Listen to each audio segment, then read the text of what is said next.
what I like to say is, number one, there's a big difference between treatment and recovery. All right? And treatment takes place inside those institutions that the brother just described. Recovery happens out in those mean streets where you have to live life on life's terms.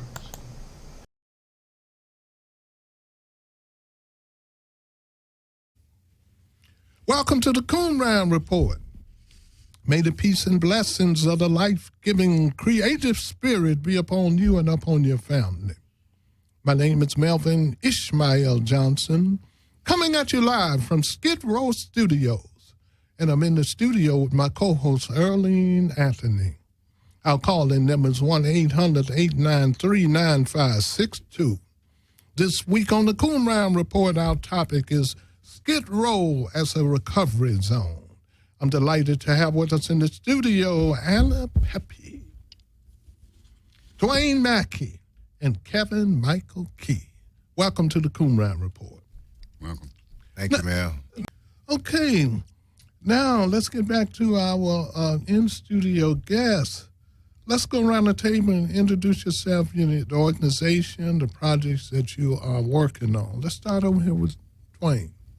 Dwayne Mackey. I was working with the Midnight Mission in homeless health care and housing for about a year. I'm a graduate from the Midnight Mission Drug and Alcohol Program, and I have about 2 years of sobriety, and I'm glad to be here.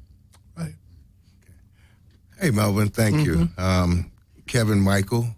I became Kevin Michael in the Rooms of Recovery, and my sobriety date is July 12th, 2002. I came to Skid Row. I had all the same perceptions that have been perpetrated by the mass media, only to find out Skid Row is probably the largest recovery community in the world.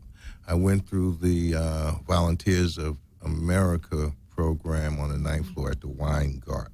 I currently work for doing prevention work in Skid Row, alcohol and other prevention work with United Coalition East Prevention Project, which is part of Social Model Recovery Systems Incorporated. Okay.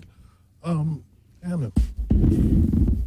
Hi, my name is Anna Pepe, and I am a believer following faith-based recovery. I've been in recovery since my anniversary date is August 8th of 1974.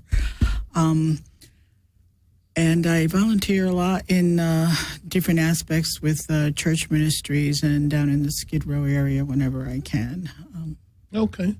Now, before we get into our in-depth discussion about recovery, I'd like to play a clip from an interview that I did with Bob Bowen in 2012 about recovery. Actually, this Bob, how do the photography program fits into the concept of recovery? I think you was telling me a little about it when you was explaining the reaction of a lot of the women. Yeah. But what are your thoughts on it? This may sound a little strange, but I happen to believe everybody's in recovery. That's just a personal. Everybody's been through something. And I think what happens in this country, I don't know what happens in other places, is that we see recovery, we usually think of it in terms of drugs and alcohol. And a person says they're in recovery. In many cases, they're in a program or they've been through a program. But on a wider scale, everybody that I've ever known has had something happen in their life, and they're recovering from that. There could be death of a loved one. It could be even a loss of a pet. All right. And so I'm saying is that the women that I work with, the ladies that I work with, yes, some of them are in formal recovery programs, but I generalize it. I go beyond that. And by saying that and feeling that way, it makes my relationship with them so much easier, so much better. The term that I like to use is discovery, because when we recover, we in some ways we revisit an earlier state of our life. We recover it. We kind of go back to it without the problems. When we discover, we acknowledge that something happens, but we're looking at what's ahead of me. Mm-hmm. All right? Moving forward. Yeah, moving forward. The word "re" means go back. To return means to to whatever. Mm-hmm.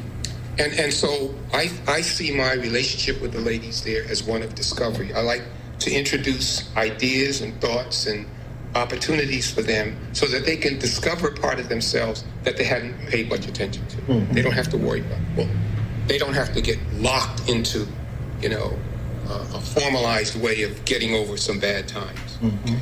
So that's, and I find that by interacting with them in that way, it opens up all kinds of possibilities. It really, really does. There are parts of themselves, there are skills that they have revealed that they hadn't even given any thought to before. And I'm finding it true for me too, that there are things about my relationship with people that I never even gave any thought to before. So I look at it not so much, I don't dismiss the concept of recovery, but that's not my emphasis. My emphasis in working with them as a volunteer is discovery, the next chapter in your life, the next good thing that's waiting out there for you to grasp onto. Okay. Right, that was Bob Bowen talking about recovery and discovery. Can I get some comments on it? Anybody want to comment on your thoughts on that? Well, I know the 12-Step Fellowship that I am a member of, Cocaine Anonymous, because it was crack that brought me to my knees. We often hear my predecessors, the dinosaurs of CA, talk about uncover, discover, and discard, right? And so recovery is a process. What I totally agree with him on is that there are so many things that the people in my community, because I not only work in Skid Row, I not only got sober in Skid Row, I live in Skid Row. I love Skid Row because Skid Row saved my life. And I'm a New Yorker, so Skid Row is like the New York part of L.A. It's got that urban beaten vibe. And so our event on September 25th, this recovery happens, is for recovering veterans, people that are recovering from homelessness, alcoholics and addicts, people that are recovering from the continuing civil disabilities of having a felony conviction on your record. You need to recover from the PIC, from mental or physical other disabilities. Women, a large number of women are recovering from being caught up in domestic violence. We can go on and on and on and on and on. But the whole community itself is in need of recovery. And so that's what we're trying to do that day. Those of us who have not made it, but have been able to take those steps, who can look forward without our past dragging us back. Again, uncover, identify it, discover, and discard. Okay. Dwayne. I think Skid Row has become an entity of itself. It became that way due to, first of all, the prominent drug use that used to be there. As that area was slowly being shrunk down, people started to hear more about what was going on in Skid Row due to media coverage with the police and all this other stuff. And the image that it had at one point was like a mecca for just drugs. And then to watch the city come and clean that up when everybody thought that couldn't be done, when they closed down Town Street. That was one of the major moves that the city had made to get a better image about Skid Row. But now Skid Row is more about money, property. It's about getting people housed. It's about government funding that is out there to try to erase the last vestiges of what Skid Row stigma has always been for downtown. So there's a lot of opportunities that are opening up right now to get people out of Skid Row, to get them into housing, to get them into things like health care and off the streets and stuff like that. But then there's an industry down in Skid Row with people who were hired to be counselors, to be helpers, to be administrators of different programs for all the funding that was coming through Skid Row. And that's a whole industry in itself. And it's a bureaucracy. Right, it's a bureaucracy that does not want to leave. Yeah. And so we battle with that now in trying to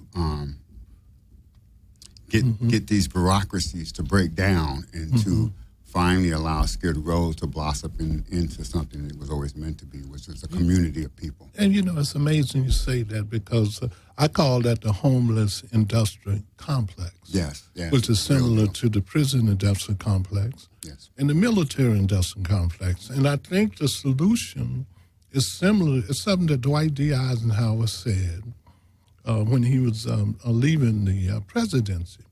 And he mentioned about the military becoming the military industrial complex and how it would become a bureaucracy with a life of its own unless you figure out a way to transition into something else, in relationship to the problems that you're trying to deal with. And I think the same solution is going to come in relationship to the prison industrial complex and the homeless industrial complex in terms of how to transition these bureaucracies who have become a life of their own. If you look at the three largest treatment programs that we have in downtown LA, we have the 9th floor, the Wine Guard, we have the LA Mission, the Union Rescue Mission, and the Midnight Mission. These people have at least in the LA, Union, and Midnight, there's 250 to more clients, all going through recovery, all going to meetings, all learning about the disease concept, all learning about recovery, all learning about education, housing. So if you're looking at within a 90-day to a year to a quarterly, if you take a quarterly 90 days, you have 4 groups of 200 plus people coming out of these programs with a whole new life. They're clean, they're sober, they got a year, they have housing provided for them, they have jobs provided for them, but everything else around them in Skid Row is staying the same. Around every last one of these organizations, they're selling massive amounts of drugs right on the property in all 3 of these places. So these people, they go into these places and they get this glimmer of what life could be like, but then they're told when they're done, this is the life you get. Okay, that's interesting. Kevin, Mike, you want to say something? What I like to say is, number one, there's a big difference between treatment and recovery, all right? And treatment takes place inside those institutions that the brother just described. Recovery happens out in those mean streets where you have to live life on life's terms, right? And unless you plug into a fellowship, and let's be spiritual, be real about the spiritual aspect of that's kept Anna sober since 1974. Thank you, Jesus. All right. Great. You need to find a way to rely on a power greater than yourself. And I was so fortunate. Support system. Yeah, but what I was so fortunate about is that as I was in treatment, I began to fashion and attach myself to those support systems. And before we went on the air, Mel, you asked about what was one of the foundations or the fundamentals. The keys. And the fundamental is service. And the community has provided me with service. And I'm not talking about feeding me, my flesh, right? I'm talking about the inspirational people like Red, like Pete, like guys who slept in boxes like I come to sleep in, right? Who had found a way out and provided the inspiration. Yeah, there's more that these treatment institutions, which are businesses, should be doing. And I'm a Skid Row advocate, but what's happened is, in spite of itself, because there's affordable housing in my community, right, there is grown this whole cadre of people. Coming in for So I see security that's working a recovery program. Okay. I see the counselors that are working a recovery program, because this disease is no respecter of person. Okay. Now, what I want to do now is I want to go quickly to the community calendar, and then I want to come back because I want to get deep into. I want to talk about some keys to recovery and Skid Row as a recovery zone also, and then I want Anna to chime in whenever you want to. Let's go to the community calendar. This is the community calendar of upcoming events. Wednesday, September 23rd, 2015 at 6:30 p.m., Drama State Veterans Theater Workshop will present a reader's theater of a stage play, If the Shoe Fits. The script was compiled by Andy Griggs and Melvin Ishmael Johnson. The guest speaker for this event will be veteran Bob Rosebaugh. All are welcome to attend. It's a free event, free parking, refreshments will be served. The location of the event is St. John's Methodist Church, 1715 Santa Ana Boulevard, Los Angeles, California, 9002. And that's in Watts, California. And it's wheelchair and disability accessible. Following the reading, there will be a Q&A, a time of sharing stories, and many ways to take action. Contact information for this event is 310-704-3217 or email info@iftheshoefits.net. Thursday, September 24th, 2015, from 12 noon to 4 p.m., there will be a humanitarian relief for Skid Row homeless veterans. We the People Town Hall meeting will be held. This will include a search and rescue. The purpose is to find as many homeless veterans in the area and bus them to the Los Angeles VA for humanitarian housing and care. The location is 808 East 6th Street, Los Angeles, California, 921. And this is at Gladys Park. Gladys Park is located at 6th and Gladys. For more information, you can contact Bob Rosebaugh, 310-490-6495. And the next day, September 25th, 2015, 9:30 a.m. to 4 p.m., there will also be an event at Gladys Park and also San Julian Park. And this is during our second National Recovery Month celebration. And there will be recovery speakers, music, food, and you can come be of service. And this is for recovering vets, homeless, alcoholics or addicts, felon, mental or physically disabled, victim of domestic violence, and on and on and on. And you're asked to come out and celebrate all forms of recovery. And this is a Kevin Michael Key event. And you can call Kevin Michael Key at 213-622-1621 or email him at kkey@socialmodel.com. And we're asking you to save these dates. Friday, October the 9th, 2015 at 8 p.m. and Saturday, October 10th, 2015 at 8 p.m. This will be the opening night of preview performance of Catch the Tiger. This is a stage play written by Melvin Ishmael Johnson and directed by Bill White. The play is about J. Edgar Hoover's efforts to bring down Black pioneer leader Marcus Garvey.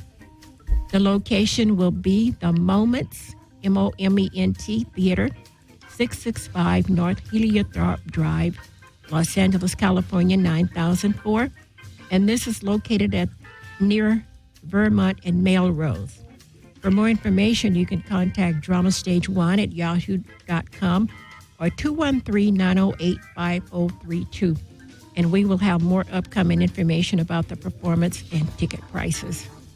If you have a community event that you would like announced on our show, send the information to Drama Stage 1 at yahoo.com. Attention, Early and Anthony. And the call-in number for our show is 800-893-9562. Now, back to our hosts. Okay, thank you, Ms. Earlene Anthony. We're back with our in-studio guests, Anna Pepe, Dwayne Mackey, Kevin Michael Key. Okay, let's get back to our discussion about recovery. Let me go back over here to Dwayne. Let's go around, because I want to ask you, what was some of the keys you think was a key to your recovery? Key to my recovery is first and foremost my higher power, which I call Jesus Christ, without whom I wouldn't have any recovery. Mm-hmm, mm-hmm. Now, I wonder about that. Can you break that down a little? Do that mean that more involved in the church as an organizational structure, or more of a belief system? It's more of a belief system more than just any kind of regular structure, at least for me. The illness that I suffer from is a physical disease. Most people don't realize that addiction is 80% of people that are addictive have a physical disease happening with them. Their body is creating something from drugs and alcohol that other people don't. And so these types don't do well with just following certain rituals that other people can follow and stay sober. These people have constant relapses like myself, been through many different programs, and find it very disheartening just to go to meetings and try to recover using a 12-step process, even though that process is designed to bring you to a power greater than yourself. In its actuality or in its input to people, it's always shown that there are certain things that you must do to stay sober or to recover. Even though the book or the manual that they get that from says that you're powerless and there's nothing you can do. So there's some dualities in how recovery is brought to certain people that cause some people to latch onto it very well, and other people it runs them away because they cannot get it the way it's being presented. And I was one of those people. I couldn't get it the way it was presented. I had to rely totally on a power greater than myself and abandon any kind of effort that I might have to try to stay sober. When I was able to do that, I started staying sober. Kevin Michael, what's the key for you? I think, first off, let me say this. It's a simple program, but it sure ain't complicated easy. People. And so for me individually, after 18 years of going to treatment facilities all over the country, because I am a former lawyer, so I had a profession and I had insurance and I had the wife, the house, the cars, the really, it was getting into place, and as it turns out, it was Skid Row, where for the first time in my life, I didn't have the answers. And so that helped because you got to get out of that terminal uniqueness that most of us addicts suffer from. And then I think a real key was being of service. Okay? Being of service. And that's why this event that I'm pushing for on September 25th, you see service, service, service. And what do vets do? They serve this country, right? So we need to get out there and serve them. So as I freely give of myself, Melvin, all of a sudden my worries become smaller because I'm thinking about what I have to offer you. So Helping each other. service is so important. And that higher power, what are most, and I'm not a big organized religious person, but what do most of them say? Love thy neighbor. Help thy brother. The good Samaritan. Blah, you know what I'm saying? Problem is they preach it. And don't practice. Absolutely. So that's what we're trying to do. And Skid Row, the people, I want to make it clear, I distinguish between the people and the institutions. The people of Skid Row to this day still find ways to wrap their loving arms around unloving me or the next unloving man. Mm-hmm. Can you talk just a little bit more about the structure of the event Friday? It's going to start at one place and transition to the other location? Absolutely. So we're going to be it's going to be in two park locations, San Julian Park, which is 5th and San Julian, and ultimately it's going to, or portions of it are going to transfer to Gladys Park, which is located at 6th and Gladys, same place where the Veterans Outreach thing is going to be. But we're going to start out the morning by coming together, touching each other, having a moment first we'll have a moment of spirituality with this choir singing. Mm-hmm. Then we'll get in a circle or however, touch hands, have a moment of silence, and think about the work and the service we're about to perform. And then we're going to go out. Different service providers will set up tabling, but we're going to have hygiene kits, water, light snacks and sandwiches. We're going to go out. We're going to sweep the streets and be of service. But the main thing we're going to be doing is we're going to be talking to people, our brothers and our sisters, not talking down to them, not talking about them, but engaging with them. Okay. Right? Okay. And then from there, we'll come back. Councilman Huizar is one of his representatives will be giving out certificates of appreciation to. There are dinosaurs and people who've got 30, 35 years of sobriety who come to give back. And so we're going to give them certificates, and all the certificates will end up with, we appreciate you for your contributions towards making Skid Row the world's largest recovery community. And then we'll have some entertainment, we'll have some other things, and we'll end up with a recovery meeting and celebrating those 5 homeless vets, homeless, mentally ill, whatever it is, so that we can celebrate that we've helped somebody. At what point does it transfer from San Julian over to Gladys? Someplace around noon. Mm-hmm.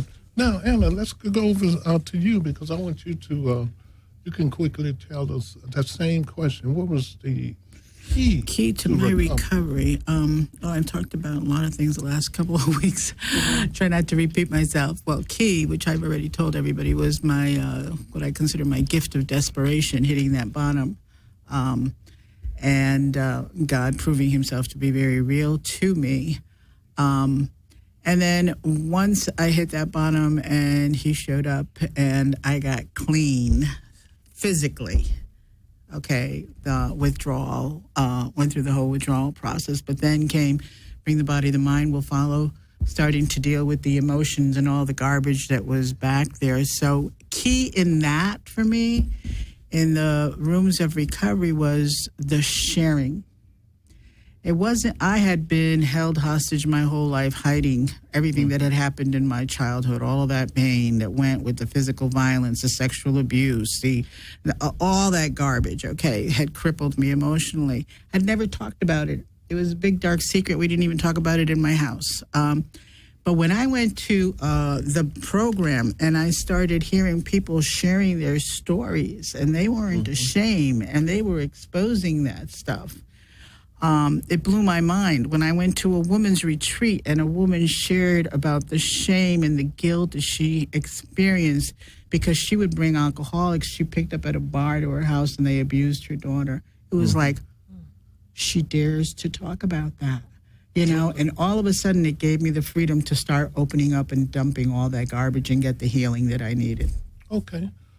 Let's go around. We're winding down. How about contact information, closing comments? Take about a minute to please sync with them.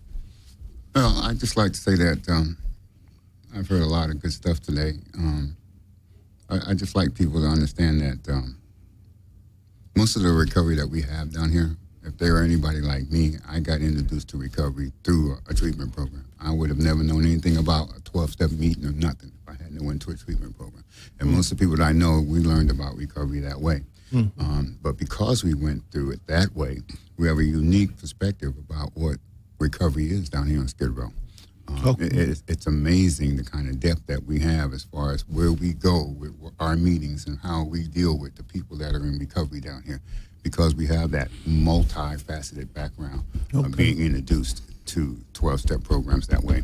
Now, Danny is still over there. Danny Harris? No, he's not. He's not over at the... He's not at the Midnight Mission. Moved on. Huh? Yeah. Mm-hmm. Okay, Kevin Mike. I would just say, like I said, coming to Skid Row was the best thing that ever happened to me. I smoked up a law license, ended up in Skid Row, and now I'm a member in good standing of the other bar. And it's because of the people in Skid Row. So I fight real hard to change the negative narrative that the mass media perpetuates about my community.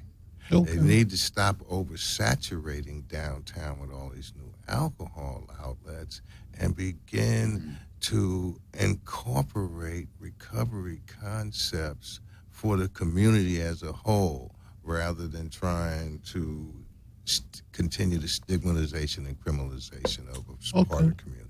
What is your contact information for people that want to touch base with you? Okay, I'm going to give you both my email addresses. One is Kevin K, the letter K, at socialmodel.com, and K Michael Key 111 at gmail.com. Come out September 25th, this Friday, and join us. Help somebody. Okay. Yeah, so it'll take about 45 seconds. Your contact information, and be sure to tell us about the open mic over there. Right. We have open mic on Friday nights at 206 West 6th Street at the Company of Angels Theater. It's put on by Dawn Productions, Lorinda and Ron Smith. It's from 8 to 10. We have a really awesome time. A lot of great artists that exist down in this area. Every Friday? It's every Saturday. Every Saturday? Yeah. Well, right now, we're into September. Month by month, we get an extension. We haven't heard yet about October. Okay. And what is your contact information for those? My contact information, I'm not giving out my phone. I said that last week, but my email is AERPepe, P-E-P-E, 51 at ymail.com. All right. And you can also friend me on Facebook. Okay. Now, we have a little section that we call the Lazarus Book Club. And I like to recommend a book, Lazarus, like to Wake the Dead. And since the Pope is coming to America this week, I recommend a book entitled The Two Babylons by Alexander Hislop. You would be glad that you read this book. And it's a book to wake up Lazarus. So that's The Two Babylons by Alexander Hislop. If you get a chance, pick up that book and read it. Now, special thanks to my in-studio guests, Anna Pepe, Dwayne Mackey, and Kevin Michael Key. Please listen to past shows of the Qumran Report by Googling in Qumran Report. Thank you for tuning in to the Qumran Report. From your host, Melvin Ishmael Johnson, my co-host, Earlene Anthony. May the peace and blessings of the life-giving creative spirit be upon you and upon your family. Oh, boy. Brothers, there's only one blood, cause it ain't no sense in us trampling on the stones. It's us, down to the bone. Blood is thick, waters were known well, cousins were kept apart, mothers were off memories. Fathers were not favorites on the farm, for he could do some harm, he could wreck the master scheme, for he, brothers, could dream.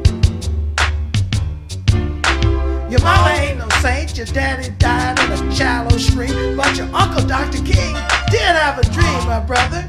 And what is your real excuse? Why can't you study your lessons and stay in school? Why can't you study your lessons and stay in school?